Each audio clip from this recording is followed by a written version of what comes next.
to Brussels, Belgium. It's not only the capital of Belgium, it's also the capital of the European Union. The city's known for lavish architecture, but it's also known, well, the country is known for two things, waffles and chocolate. On this episode, we're going to check out how to make both of those. I did want to show you one church. It's called Notre Dame du Sablon. There's a story that in 1348, a young girl from Antwerp had a vision to take a particular statue of the Virgin Mary over to Brussels, about 30 miles away.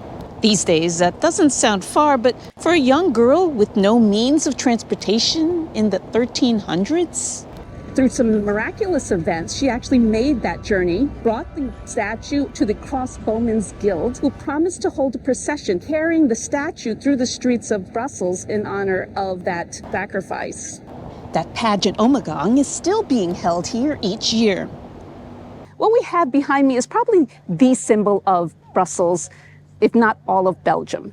What it is the Atomium. It was built for the 1958 World's Fair to amplify the message that atomic energy can be used for good, not just for war.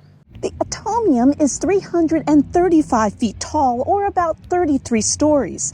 There are 9 stainless steel-clad spheres, and they represent an iron crystal, magnified 165 billion times. What's fun is that you can actually immerse yourself inside the structure. Now that we've checked off a few of the city's landmarks, it's time for some waffle making? I cook nothing, but I wanted to check out a Belgian waffle, and what better way to understand what the difference between the U.S. waffles and the Belgian waffles is to make one ourselves. Okay, to know a little bit more about Belgian waffles. The origin of the Belgian waffles actually dates back to 1962 at the World's Fair in Seattle. It was known as the Brussels waffle back then, but nobody knew where Brussels was, so they decided to call it a Belgian waffle, and this is what we have today. I'm going to put this on. I'm going to have to take my little crown off.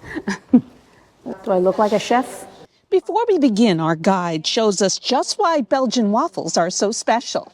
But it's not made of sugarcane, as normally all of the brown sugars are. It's made of beetroot. I'm not going to show you all the steps, just some of the highlights. Any type of milk works, the same for the oil, any type of oil. And for the sparkling water, you can use beer, blonde beer. Don't overmix the butter, because if you overmix the butter, you will end up with a pancake. One of these. Yeah, you need to try rub the yolk with your hand. You know, like... Add some baking powder here.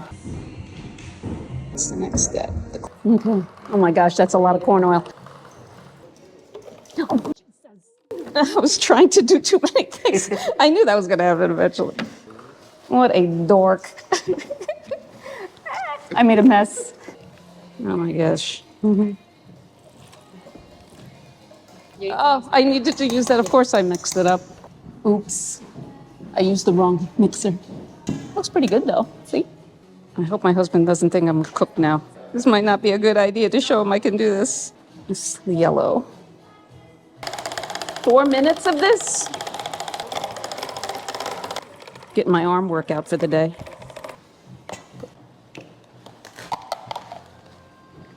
It's time to mix. All right. 1, 2, 3. Now I wait 3 minutes. While the history of waffles dates back to ancient Greece, it was only about 800 years ago or so when the classic honeycomb pattern started showing up.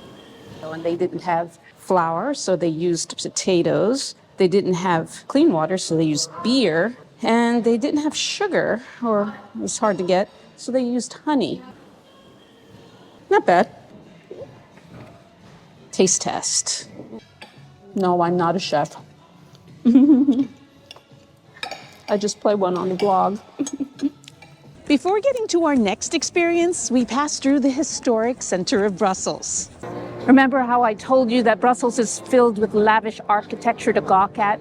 Well, if you want to go to one place, come to Grand Place. It's amazing. You're surrounded by beauty. But sadly, this is the site of a beheading in 1523, the first Protestant martyrs. They were accused of heresy by the Catholic Church. Also, in the 1700s, the French bombarded this because this is where City Hall is. That's what this beautiful building is behind me. And in so doing, they destroyed a lot of the buildings here. The guilds, which are groups of merchants and craftspeople, pulled together and reconstructed everything in stone and the gold, and it's just magnificent. Walk around Belgium, and of course you see chocolate of all kinds. And I'm going to take a chocolate workshop, see how hard it is to make these things. Look at this. I have to get this. They had us make different styles of chocolate. We each made a bar. Also some taste testing. Pink chocolate. It's a new kind of, it's like a hybrid. I'm going to write you the word chocolate. Now on to some medallions.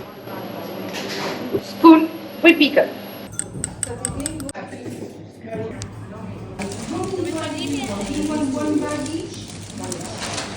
These are my creations. See my chocolate bar, my truffles, not so good, and my medallions. Not bad. Nothing like theirs, but not bad. Apparently the big difference between these and the other chocolates around the world, they use cocoa butter. They did not use palm oil, which is what many other countries use, like America. But palm tree oil now in America is being switched to coconut oil, but still no comparison to this cocoa butter. Oh, and there's something else about this city you may be surprised about. Brussels is the undisputed capital of comics. Yeah, that's right.